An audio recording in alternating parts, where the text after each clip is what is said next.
Shalom saudara-saudara, kita bersyukur kita boleh bertemu kembali dalam PA Online GKA Immanuel Malang. Kita bersyukur kita boleh meneruskan PA kita hari ini, dan saya akan membacakan lanjutan dari kisah yang lalu tentang Paulus di Korintus. Saya akan baca hari ini dari Kisah Rasul pasal 18 ayat yang ke-11 sampai ayat yang ke-18. Ayat 11 sebetulnya sudah dibaca pada waktu yang lalu, tapi saya akan mengulanginya supaya kita bisa melihat konteksnya. Begini firman Tuhan. Maka tinggallah Paulus di situ selama 1 tahun 6 bulan, dan ia mengajarkan firman Allah di tengah-tengah mereka. Akan tetapi setelah Galio menjadi gubernur di Akhaya, bangkitlah orang-orang Yahudi bersama-sama melawan Paulus, lalu membawa dia ke depan pengadilan. Kata mereka, ia ini berusaha meyakinkan orang untuk beribadah kepada Allah dengan jalan yang bertentangan dengan hukum Taurat. Ketika Paulus hendak mulai berbicara, berkatalah Galio kepada orang-orang Yahudi itu, hai orang-orang Yahudi, jika sekiranya dakwaanmu mengenai suatu pelanggaran atau kejahatan, sudahlah sepatutnya aku menerima perkaramu. Tetapi kalau hal itu adalah perselisihan tentang perkataan atau nama atau hukum yang berlaku di antara kamu, maka hendaklah kamu sendiri mengurusnya. Aku tidak rela menjadi hakim atas perkara yang demikian. Lalu ia mengusir mereka dari ruang pengadilan. Maka orang itu semua menyerbu Sostenes, kepala rumah ibadat, lalu memukulinya di depan pengadilan itu. Tetapi Galio sama sekali tidak menghiraukan hal itu. Paulus tinggal beberapa hari lagi di Korintus, lalu ia meminta diri kepada saudara-saudara di situ dan berlayar ke Syria. Sesudah ia mencukur rambutnya di Kenkrea karena ia telah bernasar. Priscilla dan Aquila menyertai dia. Berbahagia kita yang baca firman Tuhan, menyimpan dalam hati dan melakukannya dalam hidup kita. Mari kita berdoa. Bapa yang di surga, terima kasih kami boleh bersama-sama kembali belajar firman Tuhan. Dan hari ini kami secara singkat akan belajar bagaimana Paulus mengakhiri pelayanannya di Korintus. Ya Tuhan, kiranya Engkau menuntun kami untuk mengerti kebenarannya, dan dengan kebenaran itu kami boleh mengerti akan hati-Mu, akan kuasa-Mu, dan biarlah kami dituntun untuk hidup dalam kebenaran itu. Terpujilah nama-Mu, demi Yesus Juru Selamat kami yang hidup, kami berdoa dan mohon berkat-Mu untuk PA kami hari ini. Amin. Nah saudara-saudara, bagian ini kita mulai dengan akhir dari bagian yang lalu, yaitu bahwa Paulus itu tinggal kemudian di Korintus selama 1,5 tahun karena pernyataan Tuhan sendiri yang memberitahukan dia, banyak umatku di sini. Karena itu dia, Silas dan Timotius dan juga Lukas nampaknya yang bersama dengan mereka tinggal di situ selama 1,5 tahun, mengajar di situ dan membangun gereja di Korintus yang kelak menjadi gereja yang sangat kita kenal dari surat-surat Paulus kepada gereja ini. Nah, saudara-saudara, nampaknya setelah 1,5 tahun itu terjadilah pergantian gubernur, ya, pemimpin daerah Akhaya. Ya, kita tahu Korintus ini adalah ibu kota Akhaya, dan dikatakan oleh firman Tuhan, Galio menjadi gubernur di Korintus, yaitu di daerah Akhaya. Nah, Galio ini ternyata cukup terkenal, saudara-saudara, ya. Sejarah juga mencatat namanya sebagai gubernur Korintus, dan dia juga dikenal sebagai saudara dari seorang filsuf yang terkenal, yaitu Seneca, ya. Namanya ini dicatat di dalam Prasasti Delphi tahun 52 setelah Masehi. Nah, yang dicatat oleh Lukas dalam Kisah Para Rasul ini adalah bagaimana Galio itu dengan bijaksana mengatasi kebencian yang dibangkitkan oleh orang-orang Yahudi di Korintus kepada Paulus, dan dengan begitu sesungguhnya dia memberikan kesempatan pada gereja Korintus untuk berkembang. Ceritanya adalah ketika gubernur baru ini naik tahta, maka orang-orang Yahudi itu kemudian membuat perkara dengan Paulus. Paulus selama 1,5 tahun mengajar di Korintus bersama Silas dan Timotius sebetulnya, dan mereka mengembangkan sebuah gereja yang nampaknya menjadi gereja yang cukup besar, dan itu menimbulkan masalah di antara orang-orang Yahudi. Sebab sesungguhnya Paulus mengajarkan tentang gereja itu dengan hukum Taurat mereka, ya. Maka dikatakan oleh firman Tuhan, orang-orang Yahudi itu kemudian menangkap Paulus lalu membawanya ke pengadilan. Nah, pengadilan ini adalah pengadilan di mana gubernur itu memberikan keputusan atas perkara-perkara yang terjadi di daerah yang dikuasainya. Nah, kali ini orang-orang Yahudi melaporkan Paulus sebagai penyesat, ya. Dikatakan bahwa dia itu mengajari menyembah Allah dengan cara yang berbeda dari yang ditentukan oleh hukum Taurat, yang sesungguhnya yang dimaksud adalah dengan tradisi mereka. Nah, menarik saudara, sebetulnya Paulus itu kata firman Tuhan mau membela diri, ya. Tetapi sebelum Paulus ngomong, Galio rupanya mencegah dia, dan Galio lah yang ngomong. Dia mengatakan begini, saudara-saudara itu urusanmu, kira-kira begitu, ya. Kalau orang ini membuat kejahatan, melakukan apa yang merugikan masyarakat, aku akan mengadilinya. Tapi kalau ini adalah mengenai nama, mengenai aturan menyembah dewamu dan sebagainya, urus sendiri ya. Saya tidak mau mengikuti urusan itu. Kemudian dia mengusir mereka, begitu katanya ya. Lalu orang-orang itu, nah kita tidak tahu orang-orang itu sebetulnya siapa. Tapi kalau membaca konteksnya, nampaknya adalah orang-orang yang bawa Paulus itu ya. Mereka tuh memukuli kepala rumah ibadat. Kepala rumah ibadatnya ini bukankah juga kepala rumah ibadat orang Yahudi ya, Sostenes ini. Masa kan orang Yahudi itu yang memukulinya, begitu. Maka ada penafsir mengatakan barangkali adalah orang-orang lain yang bisa jadi disewa atau sesuatu yang kemudian memukuli Sostenes. Dan memukulinya itu di depan pengadilan. Jadi tafsirannya adalah orang-orang ini menarik perhatian Galio ini ya. Karena dia mengatakan orang ini tidak membuat kejahatan. Lalu dibuatlah huru-hara sedikit gitu. Supaya Galio kemudian mau menghakimi mereka. Ya, barangkali orang yang memukuli ini adalah orang-orang yang sewaan begitu. Yang nanti kalau ditangkap harus mengaku bahwa mereka itu adalah orang-orang Kristen, barangkali begitu ya, anak buahnya Paulus, sesuatu seperti itu. Tetapi yang jelas maksudnya mereka memukuli Sostenes ini supaya Galio itu kemudian memperhatikan dan kemudian menangkap mereka, lalu mereka akan buat urusan dengan Paulus. Tapi yang menarik saudara-saudara, firman Tuhan mengatakan Galio sama sekali tidak menghiraukan hal itu. Jadi namanya Galio itu tahu saudara-saudara ya.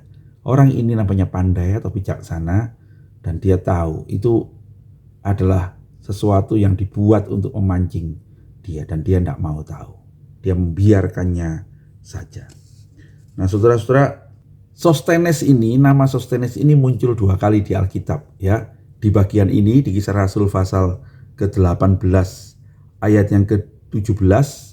Tetapi juga kemudian muncul lagi di 2 Korintus 1 ayat 1. Dan Paulus menyebutnya saudara kita. Nah saya tidak tahu ya, apakah Sostenes ini kemudian menjadi orang percaya dan dia kemudian menjadi seorang yang melayani bersama-sama dengan Paulus karena melihat kebenaran firman Tuhan. Alkitab kemudian mencatat Paulus tinggal lagi beberapa waktu di Korintus.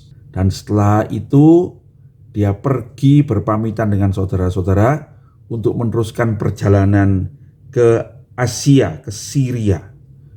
Nah, tapi sebelum pergi dia kemudian mencukur rambutnya karena dia sudah bernasar. Nah, bernasar ini artinya Paulus sudah berjanji di hadapan Tuhan atau bersumpah. Lebih sering kita mengerti hari ini ya, bernasar itu adalah melakukan sebuah janji di hadapan Tuhan. Nah, kita akan memperhatikan beberapa hal, saudara-saudara.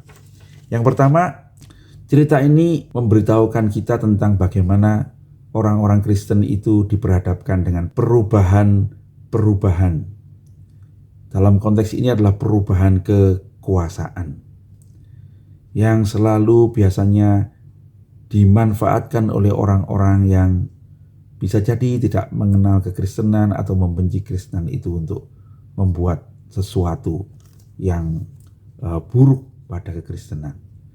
Nah, pada bagian ini kita mengerti bahwa Tuhan itu menjagai umatnya, ya.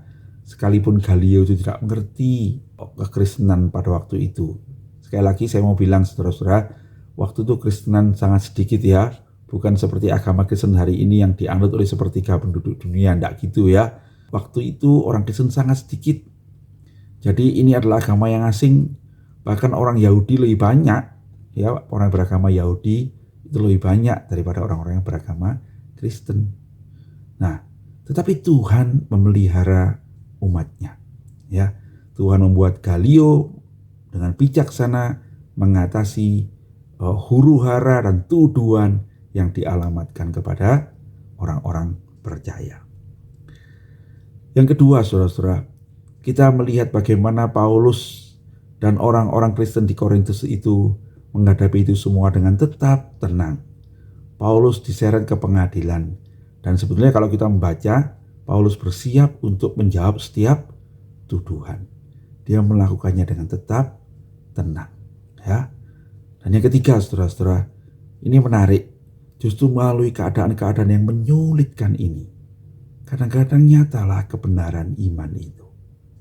Sostenes, kalau ini benar, adalah orang yang bersama-sama dengan Paulus menulis surat kepada jemaat di Korintus dan menyampaikan salam itu, berarti Sostenes ini kemudian menjadi orang percaya.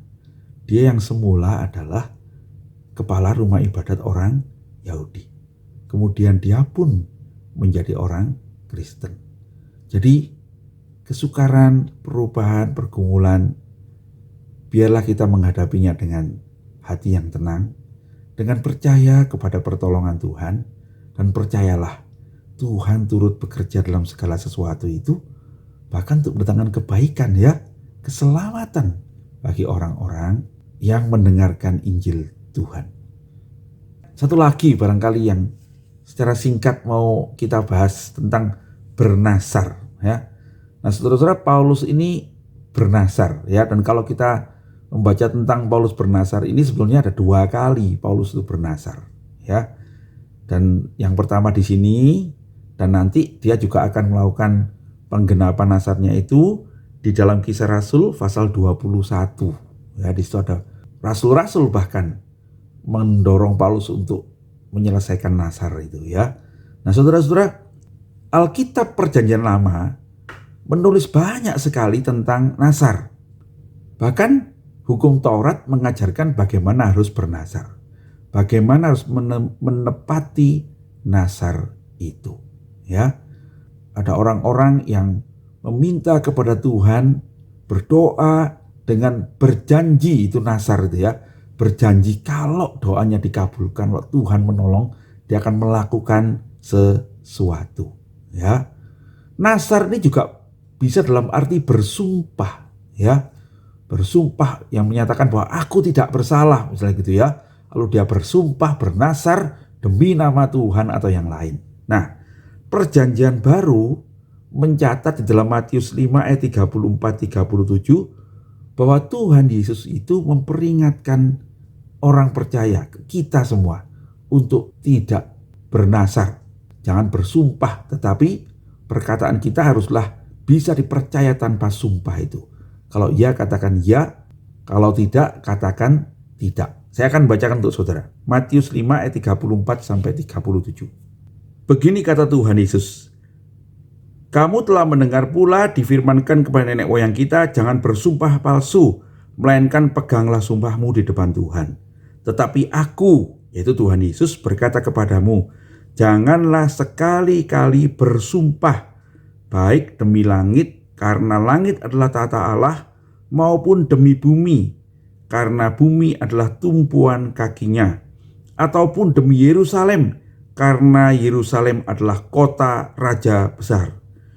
Janganlah juga engkau bersumpah demi kepalamu, karena engkau tidak berkuasa memutihkan atau menghitamkan sehelai rambut pun. Jadi, jika ya, hendaklah kamu katakan ya, jika tidak, hendaklah kamu katakan tidak. Apa yang lebih daripada itu berasal dari si jahat. Bapak-bapak gereja, ada yang menganggap bahwa bersumpah atau bernazar itu adalah bagian dari tindakan yang berdasarkan perbuatan manusia, ya. Jadi itu seperti jasa, seperti sesuatu yang harus dibayar untuk sebuah anugerah Tuhan. Karena itu ada bapak gereja yang menentang hal itu. Nah, tetapi di dalam konteks-konteks tertentu kita mengerti ada teman-teman kita dari saudara-saudara Katolik itu juga ada sumpah dan nazar ini ya, ketika mereka menjadi imam begitu, ada janji, ada sumpah kaul namanya ya, untuk hidup sederhana, untuk tidak menikah dan sebagainya itu. Nah, bagaimana kalau gitu kita menyikapi hal ini? Nah, saudara-saudara, kalau saya sendiri berpendapat bernazar atau berjanji itu sesungguhnya bukanlah sesuatu yang buruk ya. Paulus pun melakukan hal itu, bukan? 2 kali ya kita membaca bagaimana Paulus. Dan kalau kita membaca di dalam pasal 21 itu bahkan rasul-rasul menganjurkan Paulus untuk bersama-sama dengan saudara-saudara yang lain yang bernazar untuk melakukan ritual penyelesaian nazar itu di bait Allah. Nah, jadi bagaimana? Kalau saya akan menerima ini sebagai sebuah bagian dari disiplin rohani, ya, di mana kita berdoa dengan sungguh-sungguh dan kita berjanji kepada Tuhan, Tuhan, kalau Engkau menjawab doaku, nah, entahlah doa itu apa, ada yang minta kesembuhan atau doa tentang suatu pekerjaan, pelayanan, kalau berhasil, Tuhan, aku akan melakukan ini dan itu. Nah itu ya, janji kepada Tuhan. Nah, maka nazar itu bentuknya nanti adalah kalau Tuhan menggenapi itu, maka itu adalah ucapan syukur kita, begitu ya. Karena Tuhan sudah menjawab doa saya, Tuhan mendengarkan saya, maka saya mau bersyukur kepada Tuhan. Saya akan menggenapi nazar saya, ya, janji saya. Nah, yang tidak boleh bagi saya adalah kalau kita melakukan sumpah, ya, menyatakan kebenaran diri itu demi nama Tuhan. Jadi memakai nama Tuhan untuk menjamin perkataan saya, memakai nama Tuhan untuk menjamin perbuatan saya, memakai nama Tuhan untuk membuat orang percaya pada saya. Itu tidak boleh, ya, karena itu bukan disiplin rohani. Itu adalah sebuah usaha untuk menunjukkan kebenaran saya. Nah, saya pikir itulah yang tidak boleh. Dan saya pikir itulah yang Tuhan Yesus larang. Tuhan Yesus mengatakan, kalau kamu berkata ya, itu harus ya. Tidak harus tidak. Tidak usah pakai jaminan apapun. Biarlah kita hidup di dalam kebenaran itu sendiri. Dan biarlah kebenaran itu yang menjadi jaminan kita. Bukan pakai otoritas nama Tuhan, Raja, Yerusalem, atau bahkan potong leher misalnya gitu ya, demi kepalaku begitu ya. Itu yang dilarang oleh Tuhan Yesus, ya. Jadi mari saudara-saudara, saya tidak tahu apakah saudara pernah berjanji pada Tuhan sesuatu. Tuhan sudah memberkati saudara, mengabulkan permohonanmu, genapilah nazarmu, ya. Lakukanlah apa yang kau janjikan kepada Tuhan. Mari juga kita hidup dalam damai sejahtera. Sebentar lagi kita akan juga ada perubahan kepemimpinan di negara kita, ya. Biarlah kita sebagai orang-orang percaya tetap tenang, tetap menjaga hidup yang baik, yang kudus, dan biar dalam semua perubahan-perubahan yang terjadi, kita tidak usah takut. Ya, sebaliknya, mari kita terus hidup menjadi berkat. Dan biarlah kalau ada kesukaran, ada masalah, ada ancaman yang ditimbulkan pada kita, oleh kuasa Roh Kudus itu akan membuat banyak orang justru datang kepada Tuhan Yesus. Ya, Tuhan kiranya memberkati kita semua. Mari kita berdoa. Terima kasih Tuhan, hari ini kami boleh menyelesaikan tentang Paulus di Korintus. Tuhan kiranya Engkau akan menuntun kami supaya melalui PA yang singkat ini kami belajar sesuatu tentang kebenaran Tuhan. Dan tolonglah kami untuk hidup dengan tenang di dalam segala perubahan. Hati kami tak percaya kepadamu, hidup kami berjalan dalam tuntunanmu, dan jikalau ada ancaman, ada orang-orang yang akan berbuat buruk kepada kami tahu Tuhan akan menjaga, melindungi, bahkan Tuhan akan menuntun mereka untuk melihat kebenaran dari Tuhan di dalam hidup kami. Terpujilah namamu, kami berdoa dan mengucap syukur di dalam Yesus Kristus Tuhan dan Juru Selamat kami yang hidup. Amin. Demikian PA kita saudara-saudara. Nanti kita boleh bertemu bersama-sama dalam Zoom meeting GKI Immanuel Malang jam 6 sore. Dan kita boleh mendiskusikan bagian ini bersama-sama. Tuhan Yesus memberkati.